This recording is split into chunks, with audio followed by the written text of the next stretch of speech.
미소가 그냥 얼굴에 저절로 다 이렇게 올라오시는 것 같습니다. 참 예쁘네요, 그렇죠? 저 아이들을 연습시키냐 또 얼마나 고생하셨을까라는 생각이 드는데 그 생각보다도 어떤 생각이 더 없었냐면 특창을 자주 하면 좋겠다. 아주 예쁘고 아름답고 우리 마음속에 큰 기쁨과 은혜를 준 시간이었던 것 같습니다. 드디어 이제 저희 교회에서도 신생아의 울음소리를 들을 수 있는 기회가 또 왔습니다. 저 뒤에 연재가 지금 와 있는데요. 우리 아빠 황지호 나갔나요? 기저귀 걸로 나갔다고 합니다. 예, 너무나 또 귀한 또 아기가 왔습니다.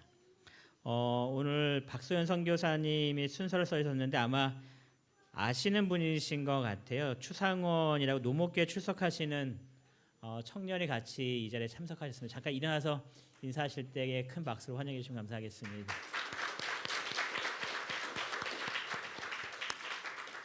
환영합니다.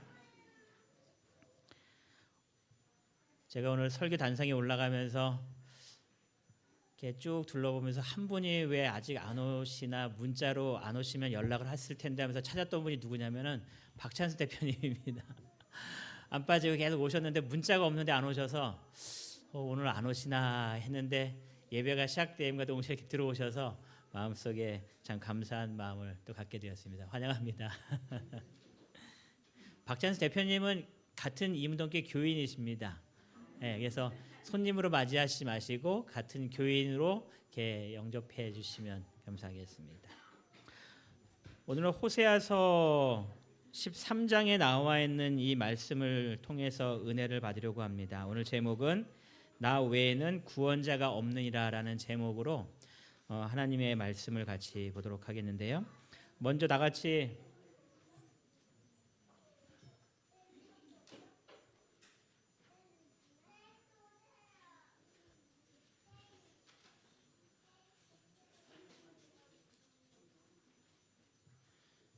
지금 뭔가 연결이 끊겨져 있는 것 같은데요.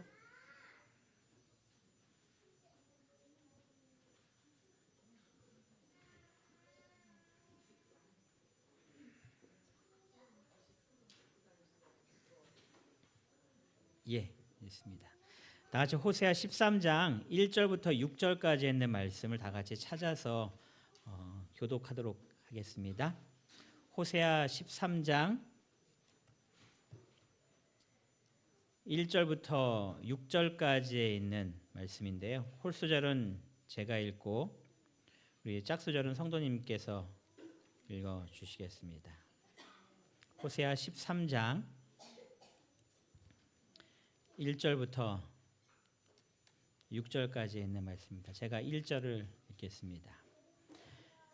에브라임이 말을 하면 사람들이 떨었도다. 그가 이스라엘 중에서 자기를 높이더니 바알로 말미암아 범죄함으로 망하였거늘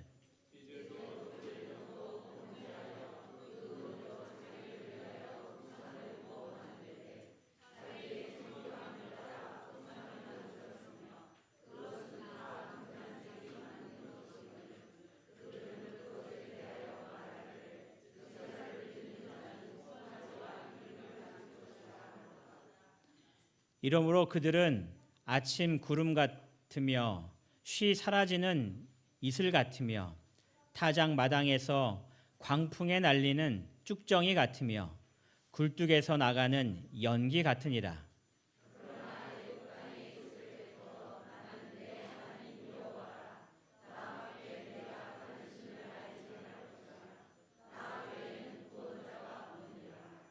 내가 광야 마른 땅에서 너를 알았거늘 그들이 먹여준 대로 배가 불렀고 배가 부르니 그들의 마음이 교만하여 이로 말미암아 나를 잊었느니라.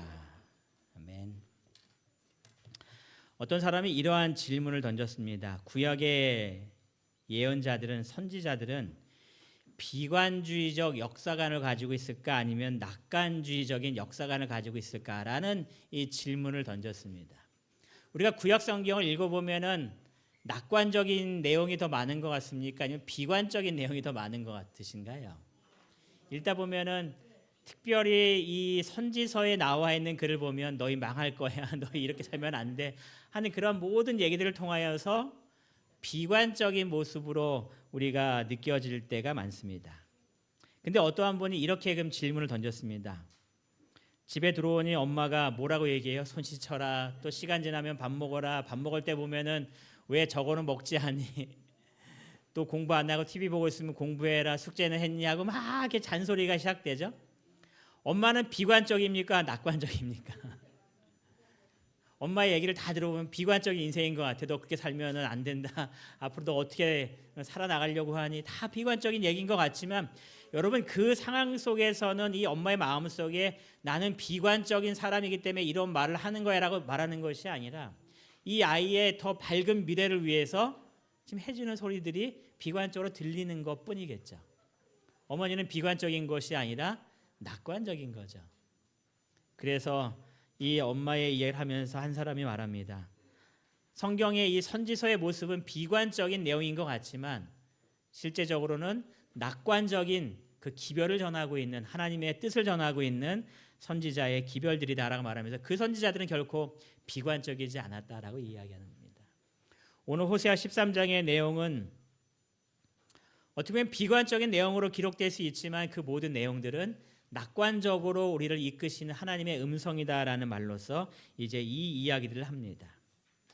호세아 13장 1절은 이렇게 말을 시작했습니다. 에브라임이 말을 하면 사람들이 뭐하였다라는 거예요? 떨었다라는 겁니다. 이 부분을 어떻게 우리가 이해하기 좀 더 쉽게 기록했냐면 에브라임은 말빨이 셌다 이렇게 기록합니다. 말을 하면 다 된다는 이야기입니다.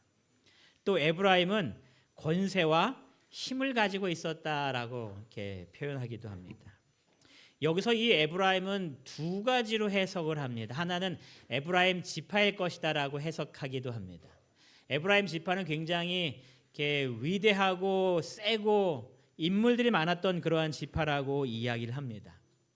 여호수아도 에브라임 지파 사람이었고요. 북방 이스라엘 나라의 초대 왕도 여로보암 1세도 이 에브라임 지파 사람이었고요. 또 이 호세아 당시에 나라를 다스리고 있었던 이 여로보암 2세도 역시 이 에브라임 지파의 출신이라고 이야기합니다. 그래서 이 에브라임 지파는 굉장히 세력도 좋고 훌륭한 인물들이 많이 나왔기 때문에 이 에브라임은 그 지파를 얘기한다라고 말하는 사람들도 있습니다. 하지만 일반적으로 말할 때 이 에브라임은 북방 이스라엘 전체를 묘사한다라고 말을 합니다. 우리가 호세아서를 처음 이야기할 때 어떤 내용을 공부했냐면 여로보암 2세 때의 북방 이스라엘의 최대의 번성기를 누렸다라는 이야기를 했습니다. 국력이 강해졌고 그래서 많은 나라들을 점령하고 잃어버렸던 지역을 다 차지하고 그래서 이 에브라임 지파는 북방 이스라엘을 이야기하면서 이 북방 이스라엘의 사람들의 위세가 얼마나 컸는지를 묘사하기를 다 사람들이 떨었다라고 말을 하는 겁니다. 그러니까 부족함이 없는 시대였습니다. 자신들이 할 수 있는 모든 것들을 다 할 수 있는 그러한 시대였습니다. 그런데 이 모든 것들을 다 갖추었는데 문제가 발생하기 시작하는 겁니다.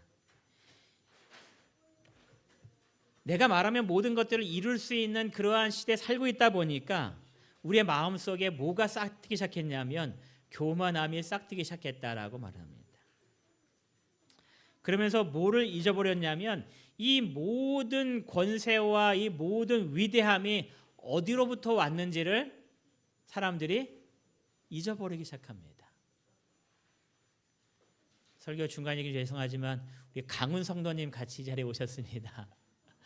너무 환영하고 너무 반갑습니다. 우리 박수로 환영해 드릴까요?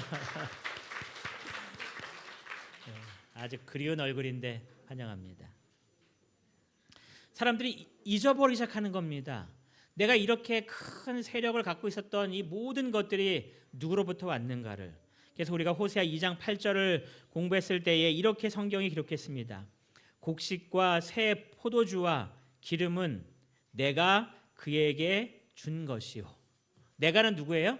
하나님입니다. 하나님께서 너희들에게 준 거야 라고 말합니다. 그런데 2장 8절 끝에 보면 뭐라고 기록됐냐면 내가 너희들에게 다 줬는데 그가 알지 못하더라.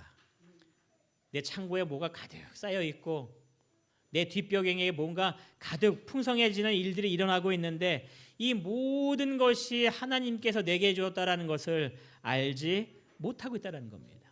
알지 못하고 있을 뿐만 아니라 우리들의 마음속에 어떠한 문제가 발생됐냐면 신명기 8장 17절에 보니까 내 능력과 내 손의 힘으로 내가 이 재물을 얻었다 말할 것이다. 이 모든 것을 얻게 된 것은 누구 때문이라는 거예요? 나 때문이라고 이야기한다는 겁니다. 지금 에브라임이 똑같은 문제에 빠져들기 시작하는 겁니다. 그가 말할 때에 주변에 있는 모든 사람들이 다 떨었습니다. 얼마나 막강한지 이 에브라임을 어떻게 막을 수 있는 그런 세력이 없었습니다. 모든 것들이 풍부해집니다. 그럴 때에 그가 생각하기를 내 손과 내 능력으로 내가 이 모든 것들을 얻게 되었다라고 그가 스스로 마음속에 생각하면서 누구를 잊어버리기 시작하는 거예요? 하나님을 잊어버리기 시작하는 겁니다. 여러분, 우리 삶 속에 무언가 내 삶에 도움이 되는 일이 벌어질 때마다 꼭 이 말을 반복해서 하시기 바랍니다. 하나님께서 하셨습니다. 누군가 뭐라고 얘기할 때에 당신 참 훌륭한 일 많이 이뤄냈습니다 할 때에 우리의 입술에서는 어떤 말이 나와야 된다고요? 하나님께서 하셨습니다. 이건 내가 한 것이 아닙니다. 물론 내가 한 것처럼 모든 것들이 다 사람들이 이야기한다 할지라도 우리의 입술 속에 항상 하나님께서 하셨습니다라는 그 말을 할 수 있는 귀한 성도들이 되시기를 간절히 바랍니다. 또 한 가지가 있다면 하나님께서 도와주셨습니다라는 이야기입니다. 이거 내가 한 것이 아니고요. 이 모든 도움들은 하나님께서 도와주신 하나님의 큰 은혜입니다. 여러분의 인생에 이 말을 계속해서 반복해서 이야기하심으로 에브라임처럼 하나님을 잊어버리는 그 어리석은 사람들이 되지 않게 되기를 간절히 바랍니다. 여러분, 우리가 이 땅에 태어난 이유와 목적이 뭘까요? 우리가 이 땅에 존재하는 목적에 대해서 고린도전서 15장 10절은 이렇게 이야기합니다. 다 같이 고린도전서 15장 10절에 있는 말씀을 다 같이 찾아서 한 목소리로 읽도록 하겠습니다. 고린도전서 15장 10절입니다. 우리의 인생의 목적입니다. 내가 이 땅에 존재하는 이유에 대해서 성경은 뭐라고 말하고 있냐면 고린도전서 15장 10절 그러나 같이 읽겠습니다. 시작. 그러나 내가 나 된 것은 하나님의 은혜로 된 것이니 내게 주신 그의 은혜가 헛되지 아니하여 내가 모든 사도보다 더 많이 수고하였으나 내가 한 것이 아니요 나와 함께 하신 하나님의 은혜로다. 우리가 이 땅에 존재하는 것은 하나님께 영광 돌리기 위하여 존재한다라고 말합니다. 그래서 그가 말할 때에 어떤 이야기를 계속 반복하게 되냐면 내가 나 된 것은, 내가 이렇게 잘 된 것은 다 누구 때문에 된 것이라고 고백하는 것이에요? 하나님의 은혜로 된 것입니다. 나를 드러내는 삶이 아니라 우리 인간이 이 땅에 존재하는 목적은 하나님께 영광 돌리기 위하여, 하나님을 높이기 위하여 이 땅에 존재하고 있기 때문에 나의 나 된 것은 하나님의 은혜로 된 것입니다라고 고백하는 겁니다. 내가 열심히 노력했지만 그 열심히 노력한 것에 대해서도 뭐라고 얘기하냐면 이것도 내가 한 것이 아니요 오직 나와 함께 하신 하나님의 은혜입니다. 이것이 우리가 이 땅에 존재하는 목적에 합당하게 하는 삶이라는 것을 꼭 기억하게 되시기를 바랍니다. 우리의 삶은 오직 하나님만 높이는 겁니다. 무언가 잘 될 때에 그거의 비결은 뭐냐 하면 뒷주머니에서 뭔가를 꺼내는 것이 아니라 이 모든 비결은 오직 하나님의 은혜였고 내가 열심히 한 것도 그것도 나와 함께 하신 하나님의 은혜였고 나의 모든 이루어진 삶 속에서는 오직 하나님의 은혜만이 나를 이렇게 이끌었다라는 그런 고백을 하게 되심으로 우리의 주위에 있는 많은 사람들이 나를 통해서 하나님을 바라보는, 하나님께 영광 돌리는 귀한 삶을 살게 되시기를 간절히 바랍니다. 그런데 우리가 이것을 잊어버릴 때 어떻게 되는가? 호세아 13장 1절에 이렇게 이야기합니다. 그의 말에 모든 사람들이 떨었을 때 이 모든 것들이 나로부터 시작되었어라고 생각하자 그가 이스라엘 중에서 누구를 높이는 거예요? 자기를 높이는 겁니다. 에브라임은 하나님을 높였어야 되는데 이 모든 것들이 나의 능력과 내 손의 힘과 이 모든 것들이 나로부터 시작되었다는 것을 생각했기 때문에 나 자신을 높이는, 내가 존재하는 이유와 목적이 합당하지 않은 그런 삶을 살기 시작하는 겁니다. 여러분, 이 땅에서 물 위로 걸었던 사람이 있습니까? 없습니까? 있어요, 그렇죠? 베드로입니다. 광풍이 있는 바다에 이 베드로가 예수님을 보고 만일 주시어거든 명하사 나를 물 위로 걷게 해달라고 얘기하자. 예수님께서 뭐라고 말씀하시냐면은 배에서 나와서 걸어라 이렇게 얘기하시죠. 그저 베드로가 이 물 위를 걷습니다. 정말 멋진 일이죠. 아무도 물 위로 걸을 수 없는데 예수님만이 하실 수 있는 그 일들을 베드로가 지금 똑같이 물 위로 걷고 있는 겁니다.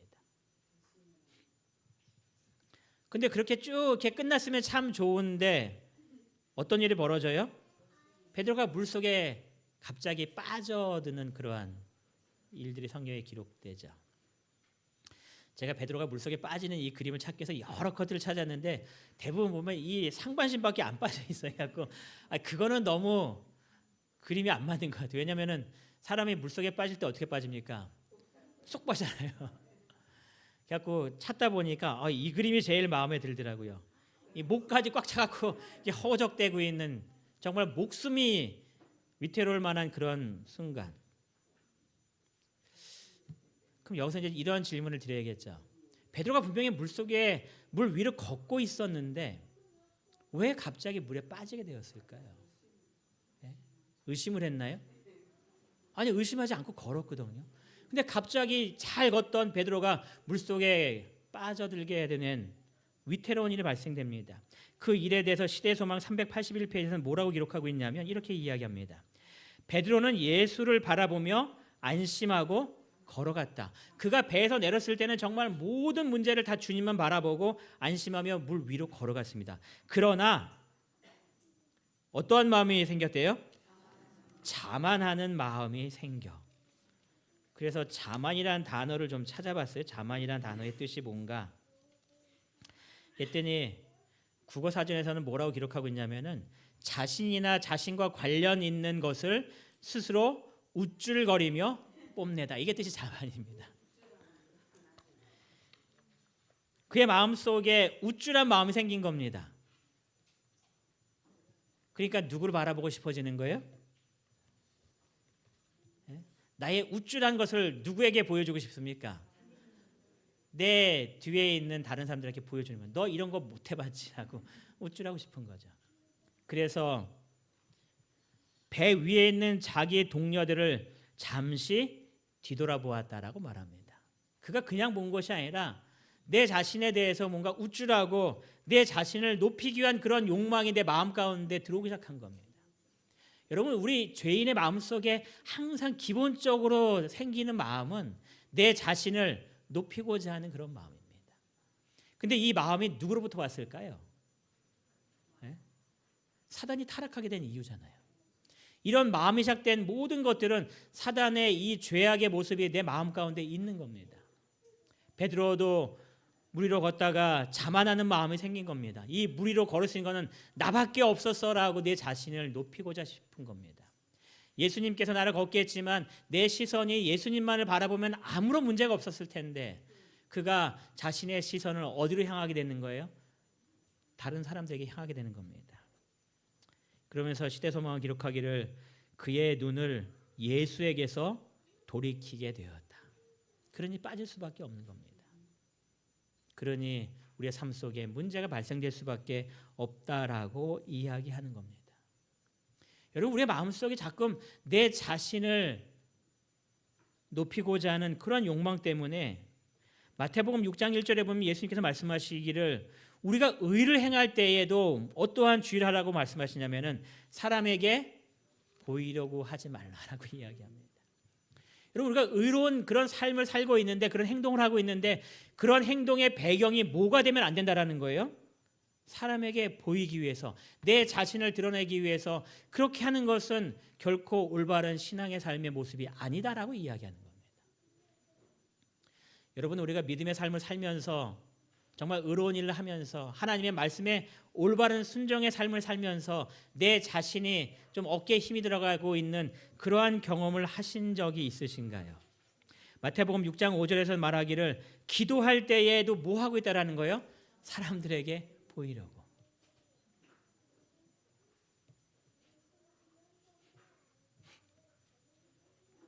우리 인간의 마음속에 있는 이 죄된 욕망들, 이 욕망들 때문에 많은 사람들이 실수하고 죄 가운데 빠지는 그러한 안타까운 일들이 항상 발생됩니다.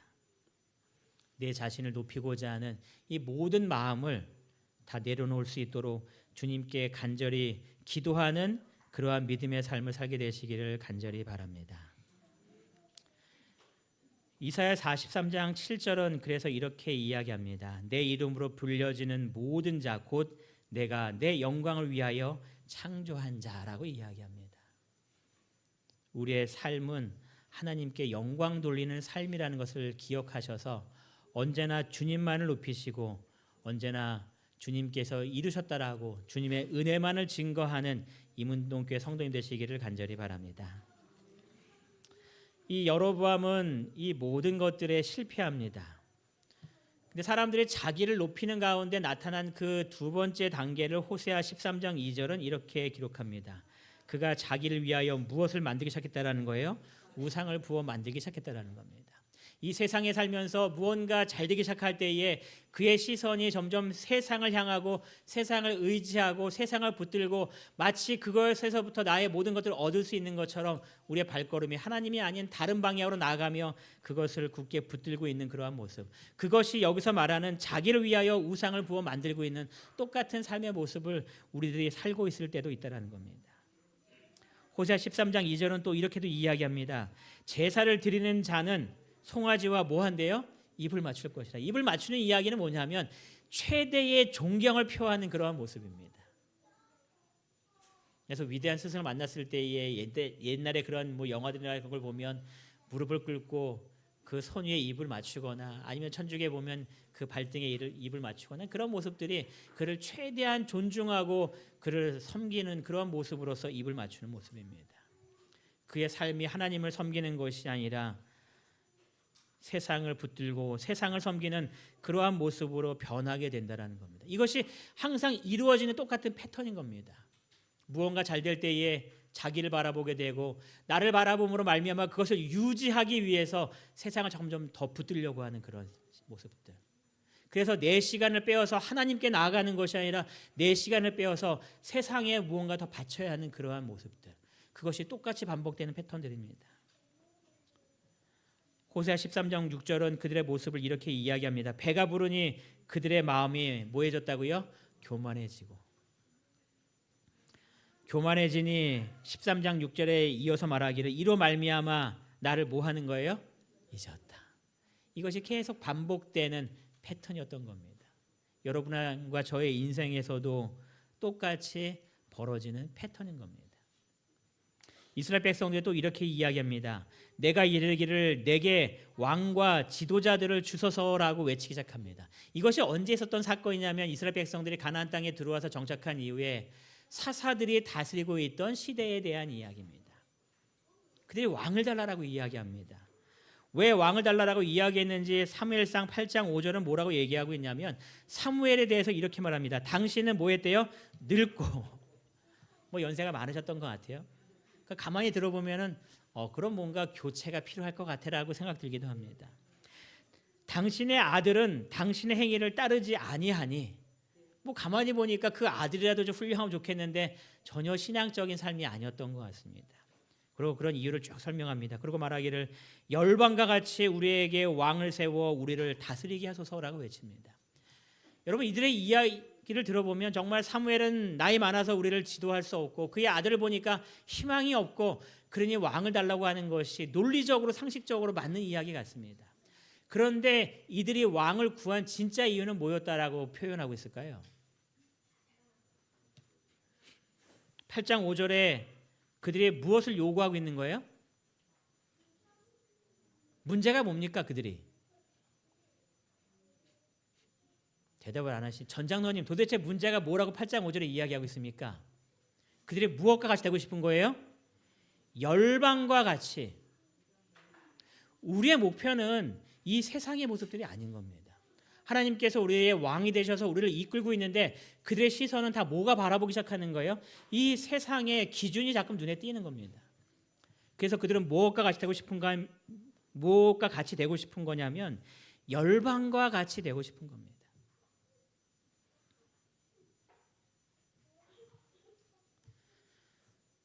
우리의 삶 속에 이런 마음이 가득할 때에 일어나는 죄악된 모습들이 바로 여로보암의 죄였다라고 이야기하는 겁니다. 그때 하나님께서 이 이야기를 듣고 마음속에 분해하고 있는 사무엘에게 이렇게 말씀하십니다. 8장 7절 그들이 너를 버림이 아니요 누구를 버린다고요? 나를 버리는 것이다. 그러니까 하나님께서 이스라엘 백성들의 마음을 아셨습니다.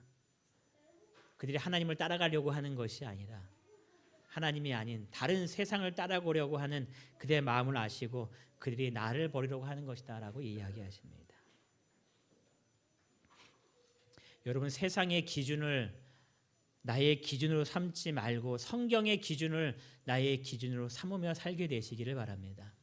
하나님께서 이끄시는 그러한 삶이 내게 가장 축복이고 최선의 길임을 우리가 반드시 기억해야 합니다.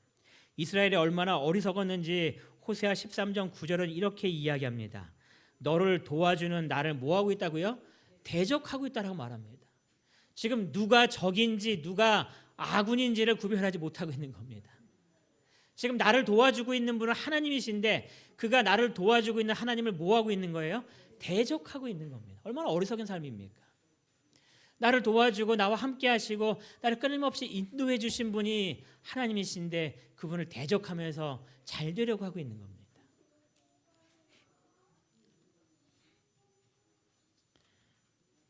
하나님을 떠난 삶이 어떠한 삶인지에 대해서 호세아 13장 3절은 그래서 이렇게 이야기합니다. 그들은 아침 구름 같으며 쉬 사라지는 이슬 같으며 타작 마당에서 광풍에 날리는 쭉정이 같으며 굴뚝에서 나는 연기 같다. 이게 영원토록 번영할 수 없음에 대한 이야기라고 말을 합니다. 당장은 좋아 보이는 것 같지만 이 좋아 보이는 것이 결코 지속되지 못한다라는 이야기다라고 표현합니다. 일시적인 것이고 곧 사라질 것이다라고 말을 합니다. 제가 이 표현을 보면서 가장 쉽게 이해되는 것은 그거더라고요. 광풍에 날리는 쭉정이 같으며. 뭐 어르신들의 생각에는 게 다 이해가 되죠, 그렇죠? 타작하고 이렇게 그 쭉정이들 이렇게 후 불면 다 날아갈 만한. 그런데 입김이 아니라 광풍이 부니 뭐 그거 다 어딘가로 사라져 버리는 그런 거겠죠. 하나님을 떠난 삶이 이러한 삶이었다라는 겁니다. 그런데 이스라엘 백성들이 자꾸 이것을 추구하고 있는 겁니다. 그래서 강력하게 이렇게 이야기하죠. 이스라엘아 내가 뭐하였다고요? 패망하였나니라고 이야기합니다. 너희들이 그렇게 하나님을 떠나서 그러한 삶을 살아가기 때문에 너희들은 패망할 수밖에 없다라고 말합니다. 너를 도와주는 일을 대적하고 있으니 너희들의 삶에 행복이 이어질 수 없음을 이야기하는 겁니다. 그들이 어떻게 될 것인가를 15절에서는 이렇게 이야기합니다. 그의 근원은 마르고 그의 샘은 마를 것이라고. 여러분 당장 우리 눈앞에 모든 것들이 사라지는 그런 일이 없을 수는 있습니다. 내가 세상적인 삶을 살도 내 삶 속에 편안함과 부유함과 안락함은 분명 유지될 수는 있습니다. 그런데 그것이 영원한 것이 아니다라고 이야기합니다. 당장 내 눈앞에 있는 무언가를 바라보시고 주님께서 오실 때에 내 모습이 어떠할지 내 가족이 어떠할지를 항상 기억하게 되시기를 바랍니다. 사라지는 그런 것이 아니라 영원토록 남아서 주님 오실 때에 온 가족이 함께 그 하늘에서 만날 수 있는 그러한 삶을 위하여서 나의 시간과 나의 재정과 나의 헌신을 바치심으로 주님께서 오실 때에 우리의 삶 속에 가장 큰 축복이 임하는 귀한 주의 가정 되시길 간절히 바랍니다. 주님께서 13장 4절과 5절을 통해서 이렇게 호소하십니다. 그러나 애굽 땅에 있을 때부터 나는 내 하나님 여호와라고 이야기합니다. 애굽 땅에 있을 때부터, 여러분 이스라엘 백성들이 애굽 땅에 있을 때의 신분이 어땠습니까? 노예의 신분입니다. 별로 볼 것 없는 그러한 모습들입니다. 그들이 갖고 있는 것이 그렇게 화려한 것도 아니고 그들이 노예로 있었지만 하나님께 그렇게 헌신하며 하나님의 율법을 잘 지키고 있었던 그런 상황도 아니었습니다. 그런데 하나님께서 말씀하시기를 애굽 땅에 있을 때부터 나는 내 뭐라고 얘기하는 거예요? 하나님 여호와였어. 하나님께서 그들을 자녀로 부르셨던 겁니다. 우리가 지난주와 이번 주 교과를 통하여서 언약의 비준을 통해서 하나님께서 일방적으로 우리를 자녀 삼아 주시고 하나님의 언약을 주시면서 내가 너희를 이렇게 잘 인도할 거야 라고 하시는 그 하나님의 모습들을 통하여서 내가 너희를 이렇게 사랑했어라고 이야기하시는 겁니다. 5절에 보면 내가 광야 마른 땅에서 너를 알았거늘, 정말 아무것도 없는 그런 황량한 그런 땅, 그곳에서 물을 주시고 만나를 주시고 그의 의복이 40년 동안 헤어지지 않도록 하나님의 특별한 섭리가 그들과 함께 하시는 그런 말씀들을 하시면서 내가 그곳에서 너를 알아서 내가 너를 돌보아주고 보살펴주고 너희들을 가나안까지 인도해 주었어라고 말을 합니다. 그러면서 주님께서 우리에게 말씀하시기를 나 밖에는 내가 다른 신을 알지 말았으면 좋겠어라고 말하는 겁니다. 나밖에 다른 신을 알지 말라고. 왜냐하면 나 외에는 뭐가 없기 때문에요? 구원자가 없기 때문이다라고 말씀하십니다. 우리의 삶 속에 가장 큰 축복을 주실 수 있는 분은 하나님이심을 꼭 기억하게 되시기 바랍니다. 나를 도와주시는 분이 누구이신지를 결코 잊지 않게 되시기를 바랍니다. 내 삶 속에서 끝까지 나를 인도하여 주시고 내 손을 놓지 않고 하늘 가나안까지 인도하실 분은 오직 하나님 한 분밖에 계시지 않다라고 우리에게 분명히 말씀하고 있습니다. 세상은 당장 좋아 보이고 꼭 필요해 보이고 그것 없으면 못 살 것처럼 보이지만 결코 그렇지 않음을 우리는 잘 알고 있습니다. 내 욕심을 따라 살지 마시고 하나님의 은혜를 붙들고 살게 되시길 바랍니다. 이번 한 주간 동안 매 순간마다 주의 말씀대로 순종하시고 하나님의 말씀대로 사시는 우리 모든 이문동교회 성도님 되시길 바라면서 오늘 말씀을 마치겠습니다.